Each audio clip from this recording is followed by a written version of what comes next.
The Clemson Tigers have made the college football playoffs. We are the last seed in. Miraculously. Shout out Dabo. Shout out Dabo Sweeney. I'm a diehard Clemson fan. Went to the school. Love our program and made an unbelievable backdoor into the playoffs and hit all of my preseason. They love backdoor. Tyler was Wood. very I impressive. love the backdoor. If you know anything about me, it's I love getting Shout into the out- backdoor. Never mind. No, I mean- let's hold that one. But yeah, so we're starting a new series here. We're gonna go through every single college football playoff team and talk about specifically just looking at that team and their path, whether we think that's a legitimate shot, whether they're contenders, and what their prospects look like. I'll start on Clemson. Look, I know we have we're tied for the lowest odds to win with Boise State at plus 6,000. I'm not gonna sit here and say the season was anything impressive at all in the slightest. For our program, the last 12 years, we've been significantly more dominant than this. We've had 10 plus win regular seasons. This was a 9-win regular season. Our 10th win just happened to be in the conference championship, so we did get to that great 10 number. But yeah, this definitely wasn't a good year. It also I feel like it was blown a little out of proportion how bad it was though. When you schedule an out of conference game as a Georgia in week 1, you look at a lot of these teams in the playoffs. Their first couple games they played, but obviously besides Georgia's schedule was insane this year. Buys. They're playing Akron. They're playing these FCS teams. We went and played Georgia week 1. Our worst loss was Louisville, middle of the season. At the time they were ranked, but we lost by 12. It was a really, really bad loss. And then this loss to South Carolina at the end of the year, honestly, we should have won that game, and they're a really good football team. So I think we have, played better football as the year came to a close. I love the way we played against SMU. I love the way. That first quarter really, against SMU, showed me everything I needed to know to actually have hope in this college football playoffs. That was a playoff team that can win, I think, against honestly any team if we play the way we did in the first quarter. And then that last drive with 16 seconds left, being able to go, literally they kicked off with 16 seconds and we went and kicked a 56-yard field goal to win the game. We were tied. There was flashes of what this team could do. If they put it all together, that's still yet to be seen. I love our odds at plus 6,000. This is our 7th college football playoff appearance behind only Bama at 8. They're obviously not in. We have an all-time winning record in playoff games, which is crazy when you use a 14 playoff. It's only the first round championship. 6-4 all-time playoff games. Really, really, really good. Really, really, really good. Performances that we've had in the postseason. And so if there's someone I'm going to bet on, it's going to be Dabo. I'm going to walk back a lot of what I said earlier in the year. I think I did jump the gun. I was pretty emotional about a lot of it. If we can get this, a lot of it had to do with paying the players and not having the talent. From a pure coaching standpoint, I think our coordinators are bad. I think Garrett Riley's been stealing money from this program, to be completely honest. Either Dabo's not letting him call plays or he's calling plays that worked in the Big 12 and just don't work in other games. Our defensive coordinator, Wes Goodwin, should have been fired midseason. He should have been fired after this, championship game. He's literally awful. Terrible. We need to go find someone out of the program to go run this defense or somehow get Venables back. But I do think Dabo, brings a certain level of confidence to his players where he always says, I do things in an uncommon way. People can keep saying things about me and how I need to change. He goes, but we just keep winning. Like, I'm still here. Yeah. This is my 7th playoff. Say what you want. There's only one team that's done this more, and it's the GOAT, Nick Saban. Yeah. So, kind of calm down. And I agree with him on that. So, I love our odds against Texas. I think we have a really good shot to win a game and then go play Arizona State. So I love I'm taking the plus 6,000 every day of the week. Yeah, I would love to be proven wrong on this, unless you play Ohio State. But I think Clemson has zero chance, pretty much to win a national championship, like literally zero chance. Yes, they do have a chance to beat Texas. I mean, Texas shows that they're in spots can just lay an egg. I actually think Arizona State would do pretty well against Clemson, just their identity. Probably. Personally, I think they'll do very well. And then that's even just not getting, that's still not getting through the gauntlet. No matter what, you're going to have to play Oregon, Ohio State. And that's like just death row. So yeah, I think they're actually, I don't like them against Texas, unfortunately. I just don't think the way they match up. They played an SMU team where they got hot early. When you get defensive stops, Or we get defensive turnovers early in a game, go up 21-0, whatever it was, 21-7. Yeah, 21-0. 21-0. Or 21-7. 21-7. Yeah. SMU comes back, makes it interesting. It was a weird game. Dabo, like I said, has been there before. SMU looked nervous. They were doing things they never did all season. They weren't in that moment. Which is what I could see playoff teams doing who haven't had playoff wins before against this team. I agree. I think we could start hot against a lot of these teams. Except I think Texas has been in a couple playoff games. Yeah, they might have lost, but I think they still are playing teams up to their caliber better than Clemson has, in my opinion. I just really think Texas does favorable against Clemson. There's a world Clemson wins, but there's no way Clemson gets deep into this bracket, in my opinion. I think they'll lose early. I actually think Arizona State would do really good against them. But yeah, I think they probably will be out first against Texas. Unfortunately, I think it's not going to be Clemson. Mike? I'm honestly going to ignore the first matchup against Texas because it's not fair. We're talking about a team trying to make it through the actual playoff bracket. So, perfect world scenario, let's say they actually do make it past this first round. Let's say Texas loses.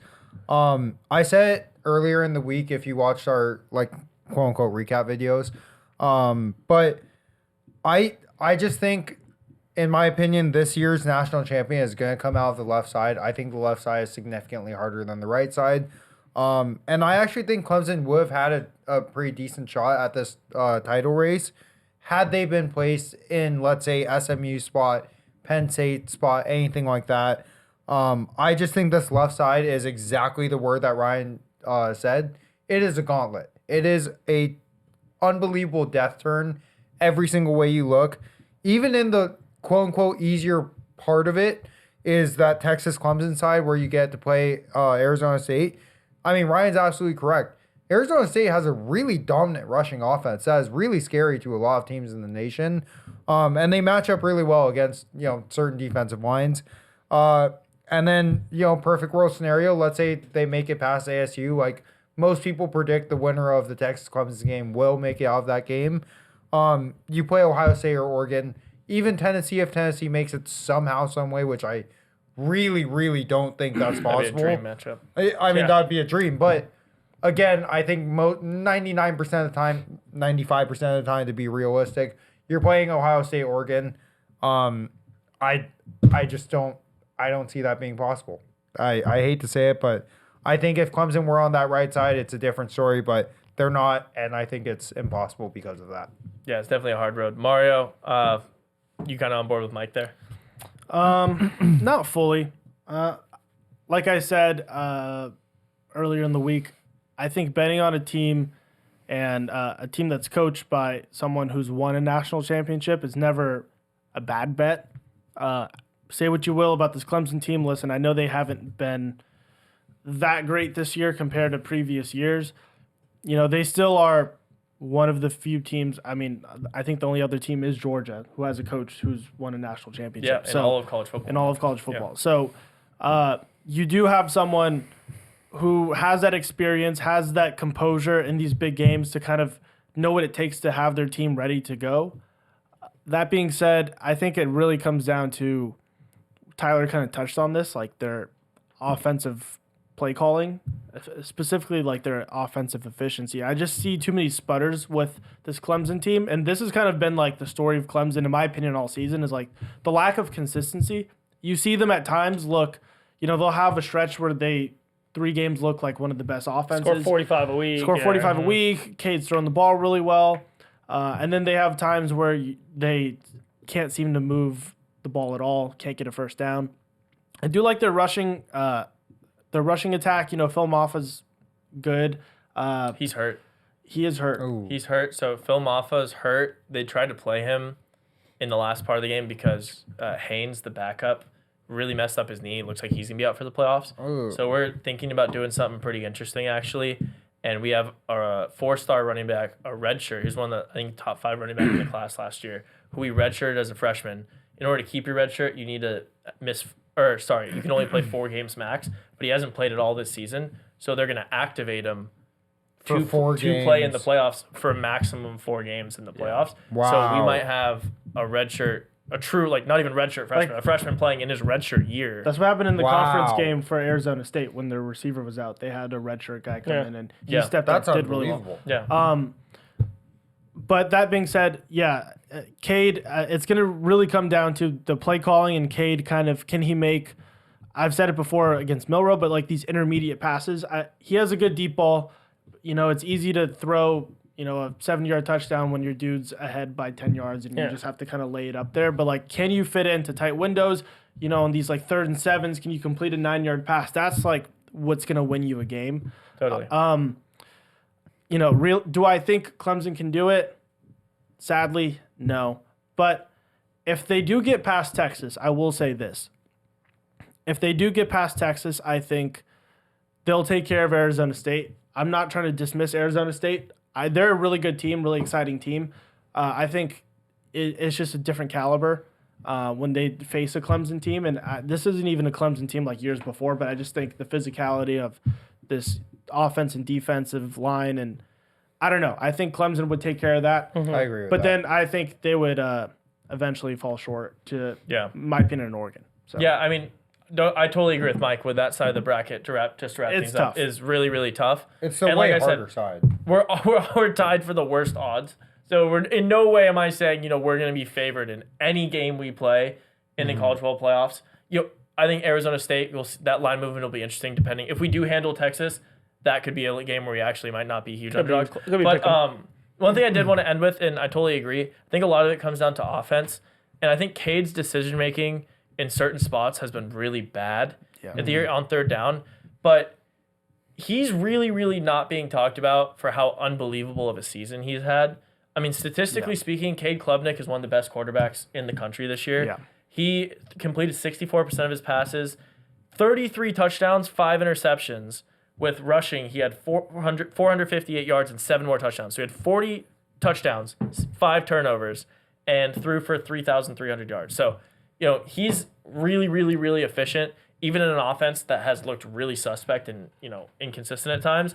And the one thing I want to say before we close is the problem with Clemson the last 3 years has been not having playmakers. Right, not having people at wide receiver, not having any stars. The problem we say with this Georgia team this year, there's not any standouts. Yeah.